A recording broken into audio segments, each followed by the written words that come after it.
Tuhan, kami bersyukur untuk berkat dan kemurahan yang Tuhan berikan kepada kami pada hari ini. Sehingga kami bisa datang bersama-sama untuk berbakti.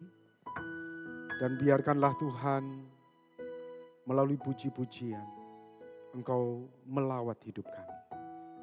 Melalui berita firman Engkau melimpahi kami. Dan biarkan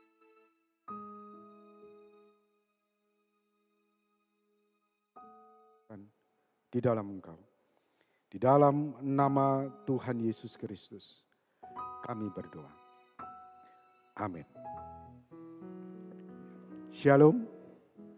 Ya, puji Tuhan, Bapak Ibu Saudara yang dikasihi oleh Tuhan. Saya bersyukur hari ini saya bisa kembali untuk melayani di tempat ini setelah kurang lebih 3 tahun. Terakhir saya ingat itu bulan Januari juga tahun 2020. Setelah itu COVID ya, dan hari ini Januari juga ya. Puji Tuhan, Bapak Ibu Saudara yang dikasihi oleh Tuhan. Tema yang akan kita bahas pada hari ini adalah keluarga menghidupi firman. Saya berikan subtema bukan hanya pendengar tapi pelaku. Sekali lagi saya ulangi, bukan hanya pendengar tapi pelaku. Saya akan dasarkan apa yang saya sampaikan pada hari ini dari Yakobus pasal 1 ayat yang ke-22. Saya akan membaca untuk kita semua. Tetapi hendaklah kamu menjadi pelaku firman dan bukan hanya pendengar saja. Sebab jika tidak demikian, kamu menipu diri sendiri. Sekali lagi saya ulangi. Tetapi hendaklah kamu menjadi pelaku firman dan bukan hanya pendengar saja. Sebab jika tidak demikian, kamu menipu diri sendiri. Biarkan firman Tuhan ini mengingatkan kepada kita bahwa kita semua memiliki tanggung jawab untuk menjadi pelaku firman. Ketika kita mengatakan jangan mencuri, berarti kita bukan hanya tahu atau mendengar atau berkata-kata, tetapi kita sendiri betul-betul menjadi pelaku bahwa kita tidak mencuri. Nah, sebelum kita membahas lebih jauh, Bapak Ibu Saudara yang dikasihi oleh Tuhan, setiap minggu, puji Tuhan, semua sudah normal, sehingga kita bisa beribadah kembali secara onsite. Dan setiap minggu pasti kita mendengarkan hamba-hamba Tuhan berkhotbah. Beberapa waktu yang lalu saya mengikuti Natal Ukumene di tempat di mana saya berasal. Dan panitia mengundang seorang hamba Tuhan yang memang memiliki karunia retorika, karunia yang bagus begitu. Nah, menariknya adalah Bapak Ibu Saudara, saya perhatikan mulai dari hamba Tuhannya mulai bicara sampai doa penutup, jemaat itu ketawa semua. Saya heran. Ini memang pendeta ini memiliki kemampuan yang luar biasa ya Bapak Ibu Saudara. Sehingga jemaat itu bisa ketawa. Sementara saya duduk bersama dengan rekan-rekan pendeta-pendeta, hamba-hamba Tuhan. Di kiri saya itu teman saya, waduh ketawa terus sampai pegang perut begitu ya. Di kanan saya juga semua pada ketawa ya, pegang perut juga. Aduh, saya pikir ini benar-benar hamba Tuhan ini saya pikir bisa mengocok perut begitu ya. Bisa membuat orang itu ketawa begitu. Nah, Kalau bicara tentang ketawa Bapak Ibu Saudara, kita jadi ingat tentang stand up comedy. Ya betul enggak Bapak Ibu Saudara? Stand up comedy kalau kita lihat, wah kita juga ketawa. Orang ini benar-benar luar biasa Saudara ya. Saudara, menjadi pendengar yang menikmati firman itu adalah wajar, normal. Itu normal, saudara. Namun menjadi bermasalah ketika hanya mendengar firman saja dan tidak menjadi pelaku firman itu. Saya pernah mendengar seorang anak Tuhan berkata, waduh kalau Bapak Pendeta itu yang khotbah, ini bukan ketawa lagi saudara. Dia kata seperti ini, kalau pendeta itu yang khotbah, saya melihat film. Jadi dia bisa hanyut di dalam cerita yang disampaikan oleh pendeta itu. Dia bisa masuk di dalam suasana yang dikatakan oleh pendeta itu. Bahkan sementara khotbah, dia bisa meneteskan air mata. Dia bisa hanyut dalam cerita itu dan dia bisa sangat menikmatinya. Saudara, menjadi pendengar yang menikmati firman Allah itu adalah normal, wajar, tidak masalah saudara. Seperti kita nonton gitu ya, film-film Hollywood yang lagi pertama tenang, kemudian sampai pada puncaknya begitu kita bisa tegang sendiri. Waduh, udah hampir kena itu ya. Kita udah deg-degan begitu ya. Saudara, ada pengkhotbah juga seperti itu. Dia bisa menyampaikan berita firman itu dengan bagusnya, dengan indahnya, walaupun mungkin tidak ketawa ya kita ya, tapi kita bisa hanyut di dalam ceritanya dia itu. Itu normal saudara, itu wajar. Namun menjadi bermasalah ketika hanya mendengar, kamu cuma menikmati saja, dan kamu tidak mau jadi pelaku. Nah itu menjadi bermasalah saudara. Paulus itu pernah mengingatkan kita di dalam 2 Timotius 4 ayat yang ketiga. Akan datang waktunya orang tidak dapat lagi menerima ajaran sehat. Nah ini yang bermasalah saudara. Tetapi mereka akan mengumpulkan guru-guru menurut kehendaknya untuk memuaskan keinginan telinganya. Nah ini jadi problem kalau sudah kayak gini saudara. Kamu hanya pengen menikmati saja, kamu hanya pengen senangnya saja, ya. Tanggung jawabnya kamu gak mau. Ini yang jadi masalah. Saya katakan Tuhan Yesus memiliki kemampuan retorika yang luar biasa. Sehingga setiap kali Tuhan Yesus itu menceritakan tentang berita firman, tentang perumpamaan-perumpamaan. Orang-orang itu bisa begitu takjub dan senang.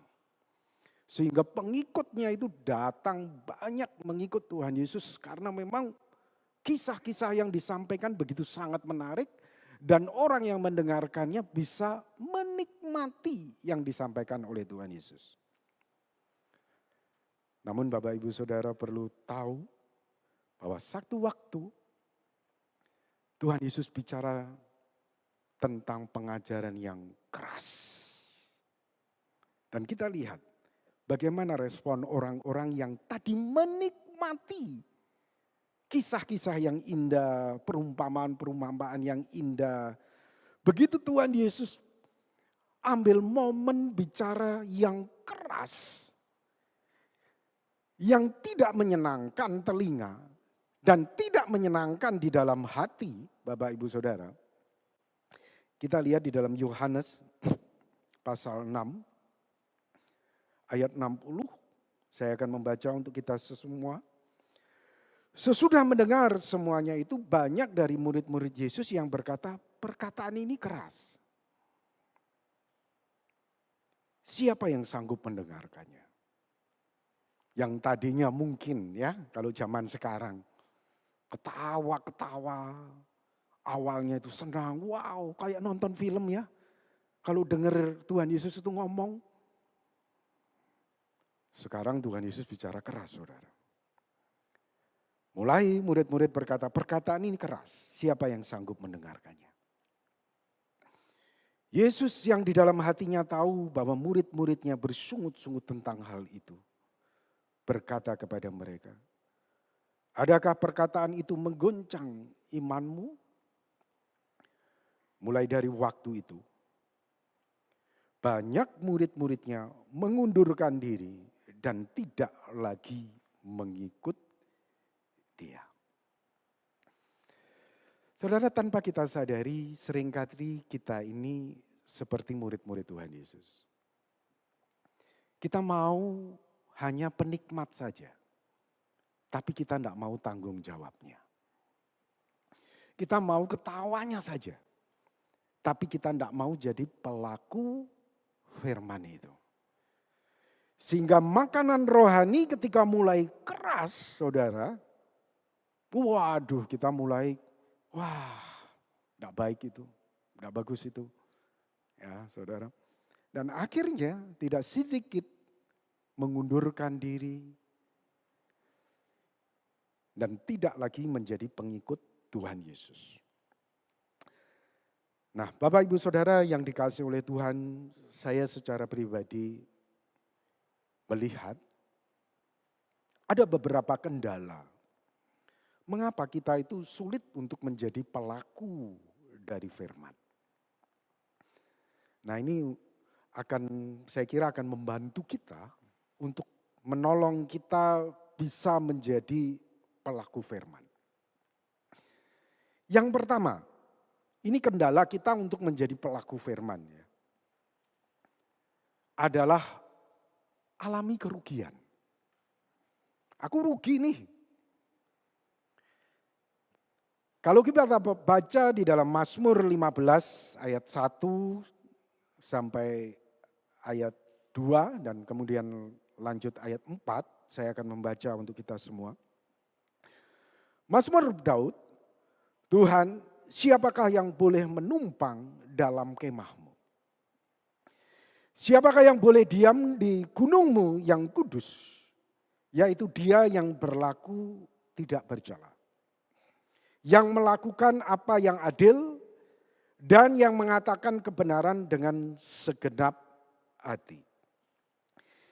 Yang berpegang pada sumpah walaupun rugi.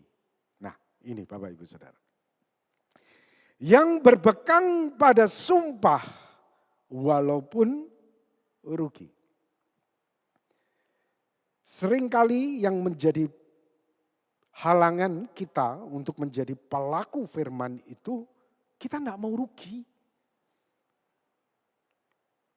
Kita tidak mau rugi. Wah kalau aku jadi pelaku firman rugi dong. Rugi waktu, rugi tenaga, rugi semuanya. Wah aku tidak bisa pergi ke sana dong. Aku tidak bisa jalan-jalan dong. Kan rugi. Saudara. Tapi ingat firman Tuhan berkata, orang yang boleh numpang dalam kemah Tuhan itu orang yang berpegang pada sumpah walaupun rugi.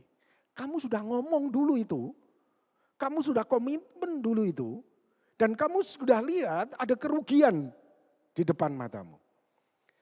Tapi firman Tuhan menegaskan kepada kita bahwa orang yang dikenan Tuhan, orang yang dikategorikan sebagai pelaku firman, itu berpegang pada sumpah walaupun rugi. Jadi Bapak Ibu Saudara yang dikasihi oleh Tuhan, memang untuk menjadi pelaku firman kita harus siap untuk rugi. Ini yang pertama Bapak Ibu Saudara. Yang kedua, tidak sesuai keinginan hati. Maunya kita itu ke kanan, tapi Tuhan tuh bilang ke kiri. Aduh, aku tuh maunya ke kanan. Tapi Tuhan bilang kamu ke kiri. Kamu harus ke kiri. Saudara, enggak sesuai keinginan hati kita. Akhirnya apa? Kita ambil sikap, Aku tidak mau jadi pelaku firman. Aku lebih pilih jalanku, aku lebih pilih keinginanku, saudara. Di dalam Yesaya 58 ayat yang ke-10, di situ dikatakan, apabila engkau menyerahkan kepada orang lapar apa yang kau inginkan sendiri. Perhatikan Bapak Ibu Saudara. Yang kamu inginkan, itu yang kamu kasih kepada orang lapar. Bukan sisanya. Bukan yang kamu tidak butuh. Bukan yang kamu tidak ingin. Alkitab bilang apa? Yang kamu mau. Roti yang terbaik. Seandainya di depan ini ada roti ya saudara. Kamu tuh paling suka roti keju dibanding dengan roti coklat. Di depanmu ada roti coklat dan roti keju. Kamu paling ingin tuh keju. Saudara, kamu kasih kepada orang lapar yang coklat kan biasanya. Tuhan bilang apa? Yang kamu inginkan yang mana? Yang keju, itu yang kamu kasih. Berat enggak saudara? Jadi pelaku firman. Berat saudara. Biasanya kita itu pelaku firman kalau kita enggak butuh. TV enggak butuh, kasihlah. Sepeda motor enggak butuh, kasihlah. Roti, coklat, aku udah suka roti coklat, kasih. Tuhan bilang, yang keju, bukan yang coklat, saudara. Yang keju, yang kamu mau, yang kamu inginkan, yang kamu dambakan. Saudara memang tidak mudah, menjadi pelaku firman itu tidak mudah. Namun jelas Alkitab mengatakan yang kamu inginkan. Dan memuaskan hati orang yang tertindas. Kita ini kan maunya memuaskan diri sendiri. Maka terangmu akan terbit dalam gelap dan kegelapanmu akan seperti rembang tengah hari. Ini yang kedua saudara. Yang ketiga, yang menjadi kendala kita sulit untuk menjadi pelaku firman. Alami penderitaan. Alami penderitaan. Saya pernah mendengar seorang anak Tuhan berkata, kita melayani itu harus penuh dengan sukacita. Betul saudara, kita melayani harus penuh dengan sukacita. Tapi pelayanan itu bukan hanya bicara tentang sukacita. Seringkali juga berbicara tentang penyangkalan diri, dan penyangkalan diri itu adalah memikul salib. Dan itu menderita saudara. Tuhan Yesus sendiri telah berkata, setiap orang yang mau mengikut aku, ia harus menyangkal dirinya. Melayani seringkali di gereja itu bukan berarti selalu senyum-senyum, saudara. Melayani di gereja, melayani di dalam bidang misi, melayani di dalam apapun juga yang katanya itu untuk kemuliaan Tuhan, itu seringkali pikul salib. Seringkali kita harus menyangkal diri kita, saudara. Nah, ketika kita mendapati penderitaan, kita enggak mau, udahlah capek. Saudara, ini 3 kendala kita sulit untuk menjadi pelaku firman. Kita hanya mau menjadi penikmat saja.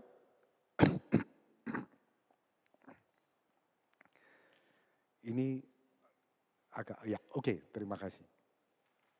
Sebagai pelaku firman, Bapak Ibu Saudara, itu berarti kita harus siap untuk yang pertama, alami kerugian.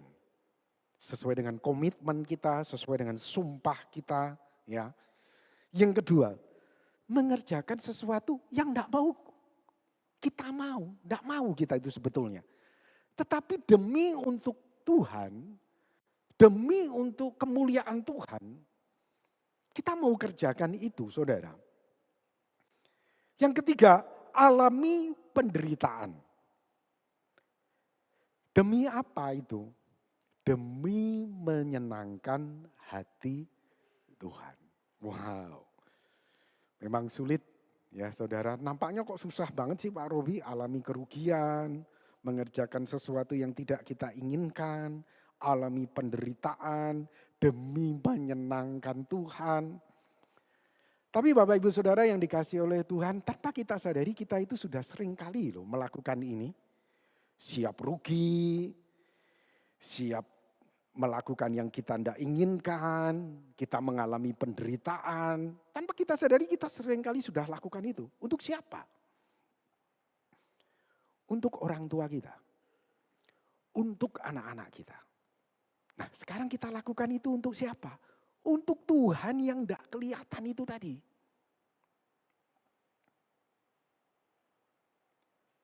Seringkali Bapak Ibu Saudara saya punya anak, puji Tuhan. Saya dikaruniai anak kedua setelah kurang lebih 10 tahun saya menunggu.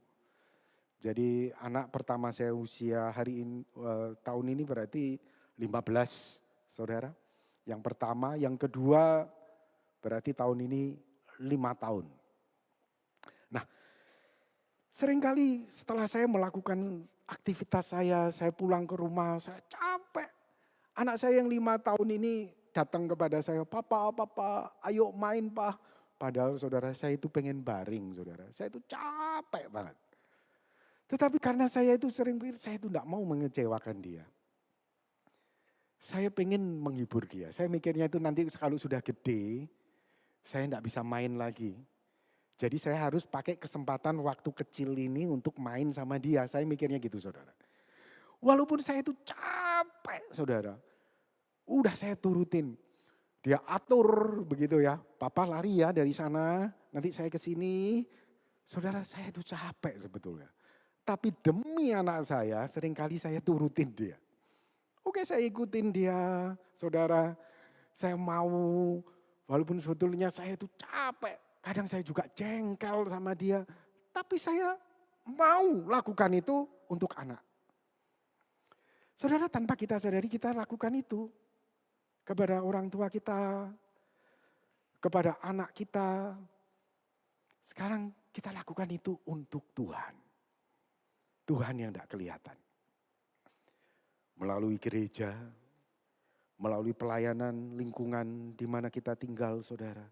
Kita alami kerugian. Kita melakukan sesuatu yang kita gak mau. Aku gak mau sebetulnya pelayanan itu. Aku gak mau pelayanan itu. Tapi memang aku lihat di gereja kok enggak ada orang lagi ya. Ya udahlah. Walaupun kasihan muksanya. Enggak ada yang bantu. Walaupun aku sebetulnya enggak mau. Saudara, kita lakukan itu.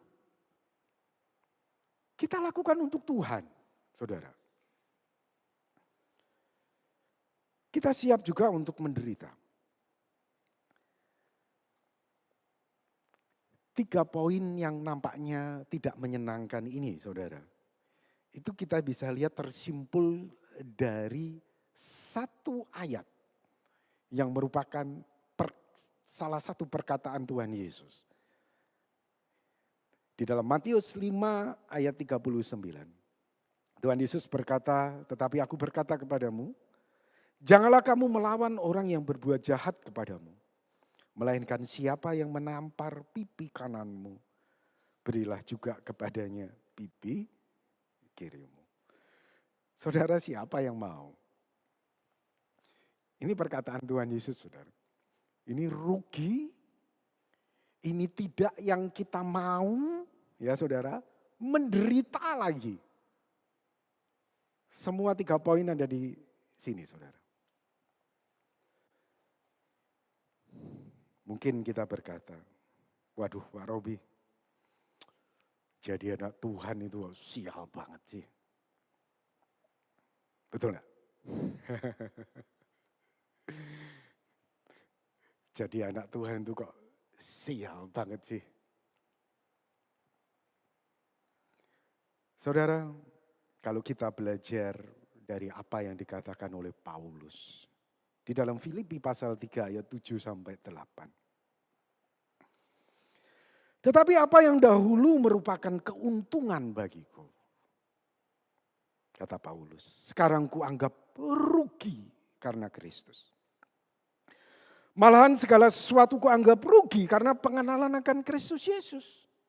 Tuhanku lebih mulia daripada semuanya. Oleh karena dialah aku telah melepaskan semuanya itu. Dan menganggapnya sebagai sampah. Supaya aku memperoleh Kristus. Memang Bapak Ibu Saudara, kenapa sih jadi anak Tuhan itu kok nampaknya sial? Karena memang fokus iman Kristen kita itu adalah hidup kekal, Bapak Ibu Saudara. Sementara hidup di dunia ini adalah sementara. Tuhan Yesus mengajarkan kepada kita, fokus hidup kita itu adalah kekekalan. Itulah keuntungan yang sebenarnya. Itulah berkat yang sebetulnya. Iman Kristen kita itu adalah iman Kristen kekekalan, saudara. Sementara iman iblis, saya katakan ya, iman yang tidak percaya kepada Kristus, itu adalah iman duniawi, sementara. Satu hari iblis pernah berkata kepada Tuhan Yesus, jika engkau sujud menyembahku, aku akan berikan keinginan mata, keinginan daging, keangkuhan hidup, segala kemegahan yang kuperlihatkan kepadamu ini akan kuberikan kepadamu. Nah, saudara, kalau imanmu itu adalah iman dunia ini, itu berarti iman iblis, saudara. Karena dialah penguasa dunia ini. Sementara Tuhan Yesus berkata apa? Kumpulkanlah bagimu harta di sorga. Di sorga ngengat karat tidak merusakkannya, pencuri tidak membongkar serta mencurinya. Artinya apa? Kita memang butuh di dunia ini semua harta, uang, semua kita butuh. Tapi Tuhan Yesus berkata, fokus iman kita itu adalah kekekalan. Karena fokus iman kita itu adalah kekekalan. Maka seringkali saudara yang kita alami di dunia ini nampaknya itu adalah tidak menyenangkan. Tapi sebaliknya Bapak Ibu Saudara, kalau fokus kita itu hidup di dunia saja, berkat-berkat dunia saja, kebalikannya. Kita tidak mau rugi pasti, kita mengerjakan apa yang kita inginkan pasti. Kita akan mengerjakan sesuatu yang membuat kita tidak menderita. Ya memang kita fokusnya adalah dunia ini. Tapi sekali lagi di dalam iman Kristen kita, fokus kita itu adalah kekekalan Bapak Ibu Saudara. Fokus iman kita itu adalah kekekalan.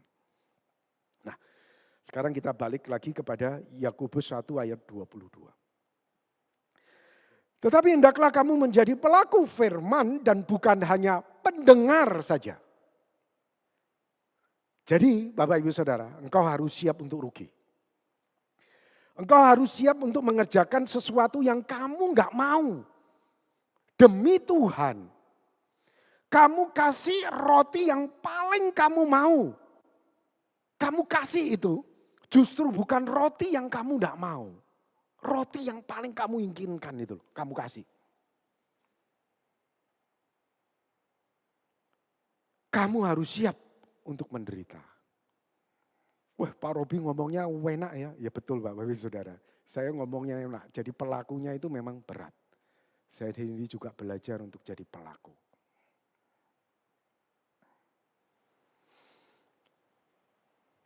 Tuhan ingin Bapak Ibu Saudara kita bukan hanya pendengar, penikmat saja, tapi kita ini menjadi pelaku firman itu. Dan selanjutnya Yakobus berkata, sebab jika tidak demikian, kamu menipu dirimu sendiri. Artinya apa? Ini keras saudara. Orang yang mendengar firman dan tidak melakukannya, ia adalah seorang penipu.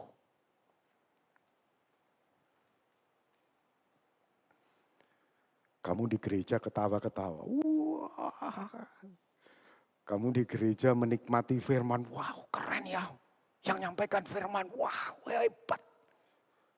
Kayak film Hollywood ya, bisa menikmati sampai detik-detik mau jatuh enggak jadi. Wow, adrenalin kita bisa. Kamu pulang, kamu bukan pelaku firman. Firman Tuhan katakan apa? Kamu penipu. Kamu penipu.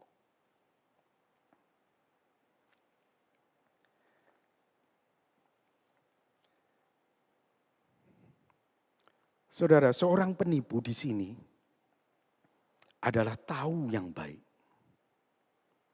Tapi kamu tidak melakukannya. Kamu tahu, kamu harus bantu. Kamu tahu, kamu harus tolong. Tapi kamu enggak lakukan. Kamu penipu.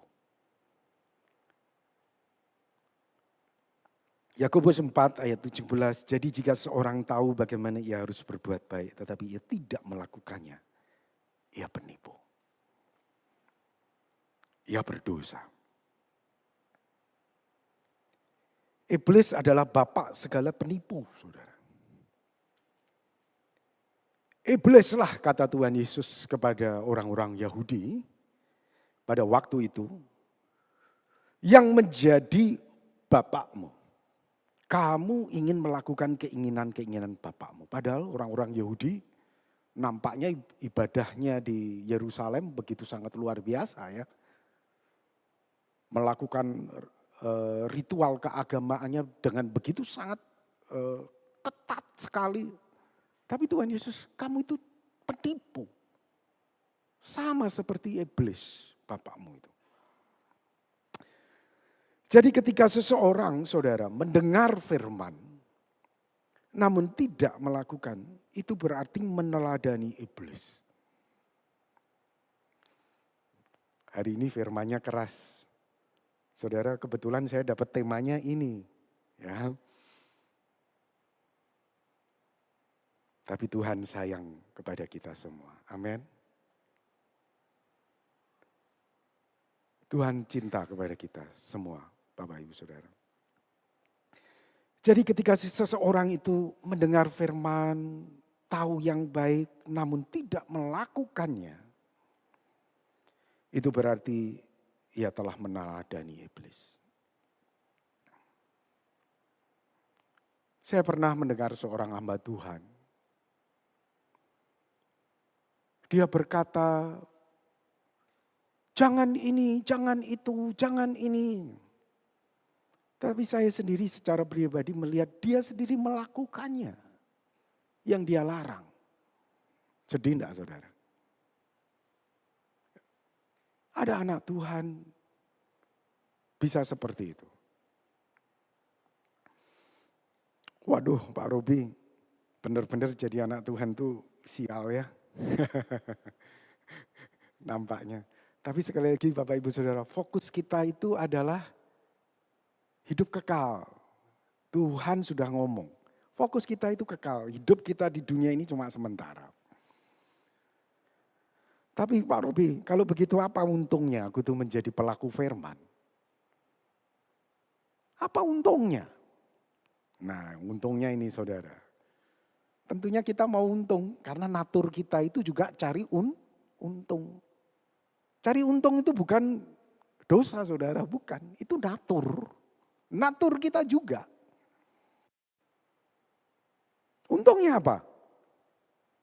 Yakobus berkata, di dalam Yakobus 1 ayat 25. Ini untungnya kalau kita menjadi pelaku firman.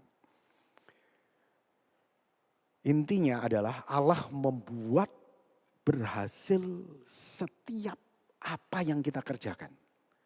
Setiap apa yang kita buat, Allah itu akan membuat kita berhasil. Yakobus 1 ayat 25, terjemahan bahasa Indonesia sehari-hari, saudara. Firman Tuhan berkata, hukum Allah yang sempurna dan mempunyai kekuatan untuk memerdekakan manusia Dan orang yang menyelidiki dan memperhatikan baik-baik serta melakukan hukum itu, dan bukannya mendengarkan saja lalu melupakannya. Ini kata Yakobus, orang itu akan diberkati Allah dalam setiap hal yang dilakukannya. Wow, saudara. Ternyata tidak sial terus, saudara. Ya. Tuhan berkata ada untungnya. Sebetulnya kalau kita pikir-pikir, kerugian yang kita alami itu, saudara, tidak bisa dibandingkan dengan keuntungan yang Tuhan akan berikan kepada kita. Karena setiap apa yang kita kerjakan, kita lakukan, bukan kita yang membuatnya berhasil, Tuhan yang membuatnya berhasil untuk kita. Perhatikan Bapak Ibu Saudara. Yang kamu bilang rugi tadi, pada akhirnya itu tidak bisa dibandingkan dengan keuntungan yang gak akan kamu dapatkan dari Tuhan. Baik di dunia ini maupun di kekekalan nanti. Kamu bilang rugi. Tapi sebetulnya enggak.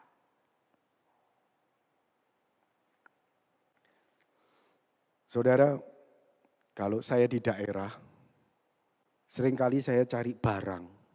Itu kan enggak ada di sana. Jadi barang yang saya mau, barang-barang elektronik itu saya seringkali beli secara online. Saya cari barang online yang saya butuhkan, saudara. Saya cari barang online yang saya butuhkan. Ini barang baru, bergaransi, segel, begitu ya saudara. Oke, saya beli barang itu, dikirim dari Jakarta. Dari Jakarta kirim ke tempat saya.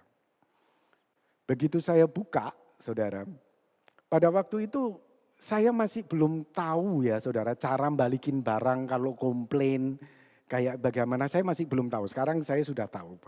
Anak saya ngajarin saya, oh Pak, kalau barang itu nggak beres bisa dibalikin Pak, begini-begini, oh, free ongkir Pak, oh gitu ya. Oh. Nah, begitu saya buka saudara, barang elektronik yang saya beli itu harganya 500.000. Segelnya enggak ada, barang second, udah pernah dibongkar saudara. 500.000, jengkel enggak saya saudara? Jengkel.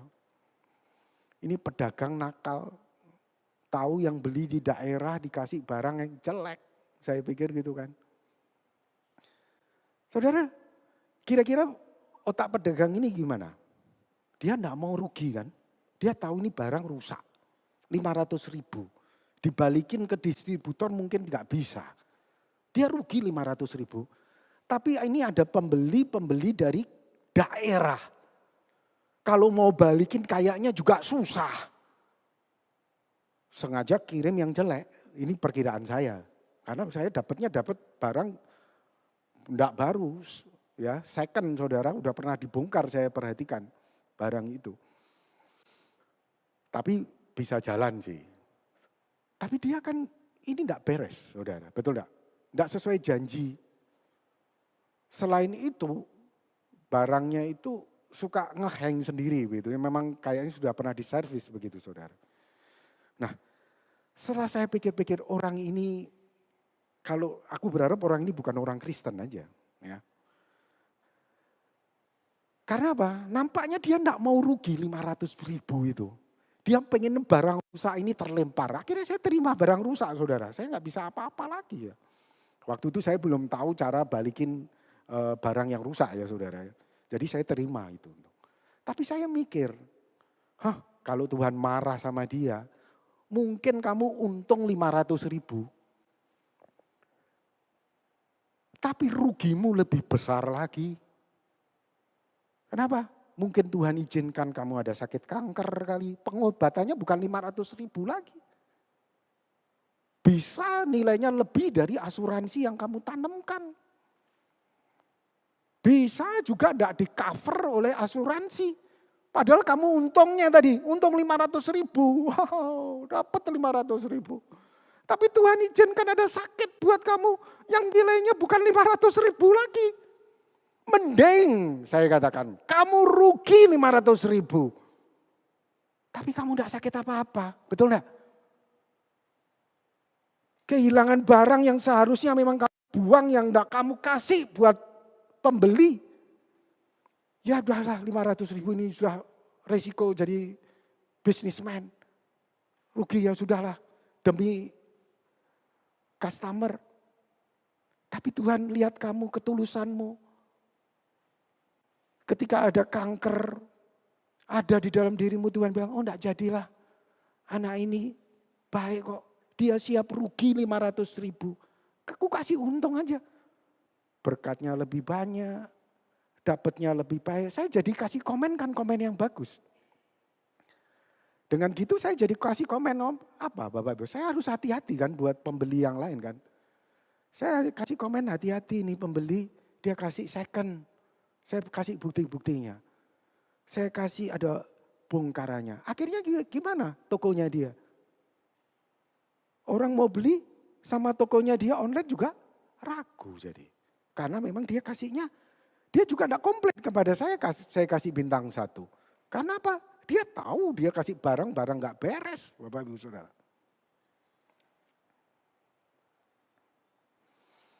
Nah, jadi Bapak Ibu Saudara,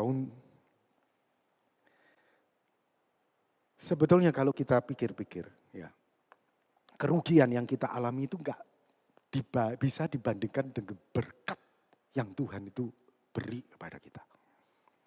Jadi sebetulnya kita siap aja kalau kita lihat rugi ya, kita siap saja. Maaf Bapak Ibu Saudara, kemarin itu saya diajak makan durian kayaknya. Jadi bikin saya panas dalam. Mulai kemarin sore saya agak sedikit batuk-batuk begitu ya.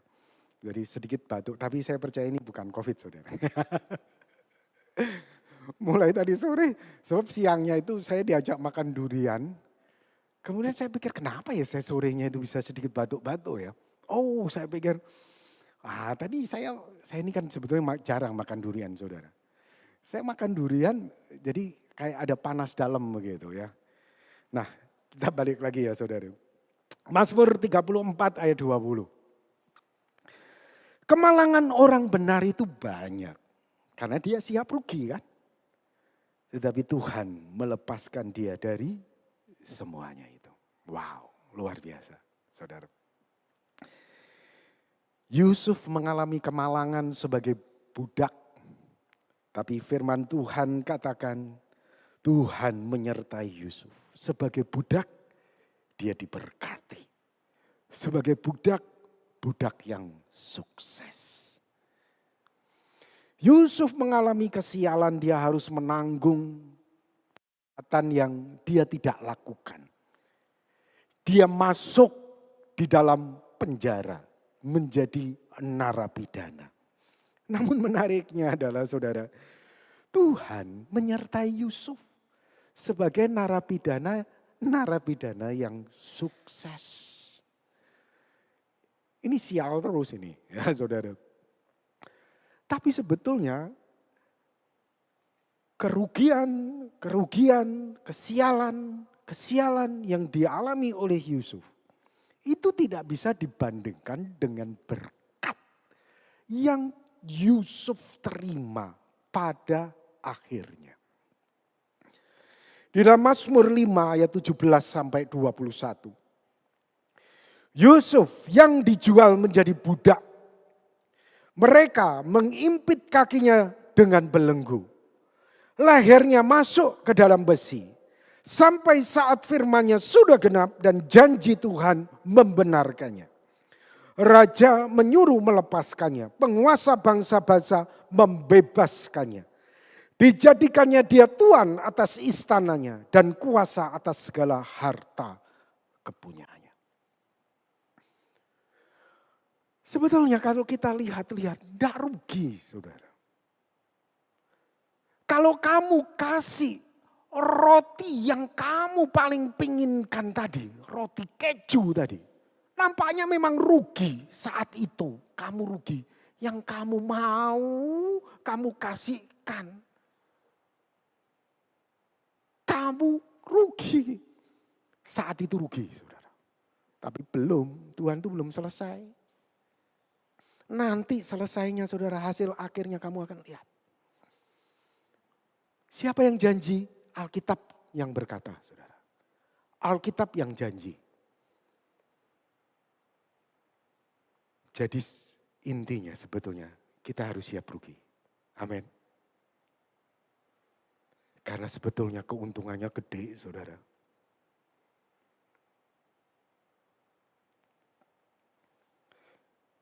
Yang kedua, apa menjadi keuntungan kita menjadi pelaku firman?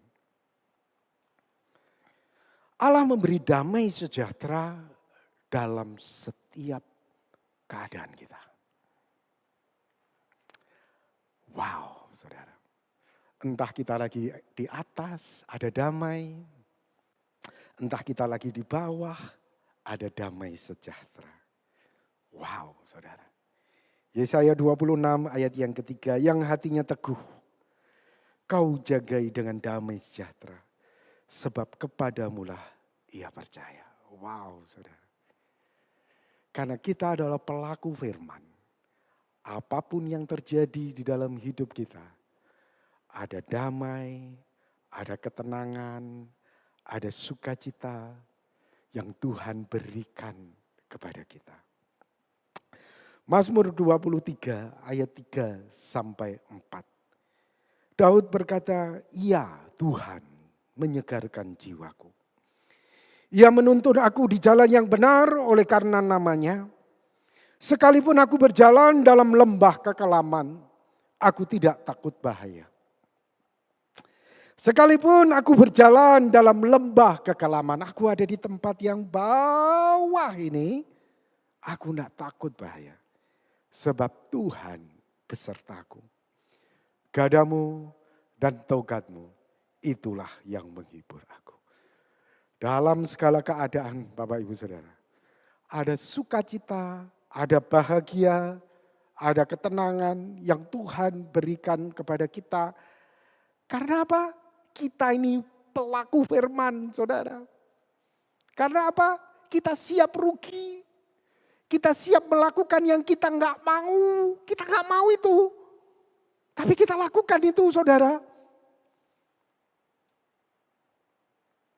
Kita siap menderita. Demi Tuhan. Sehingga damai dan sukacita itu senantiasa ada bersama dengan kita dari Tuhan. Yang ketiga, saudara, keuntungannya kita sebagai pelaku firman. Mahkota kehidupan, kata Yakobus. Ya. Berbahagialah orang yang bertahan dalam pencobaan. Rugi tadi, mengerjakan sesuatu yang aku itu tidak mau. Sebab apabila ia sudah tahan uji, ia akan menerima mahkota kehidupan yang dijanjikan Allah kepada barang siapa yang mengasihi dia. Amin. Mari kita akan berdoa bersama-sama. Tuhan, kami berterima kasih untuk berkat dan kemurahan yang Tuhan berikan kepada kami.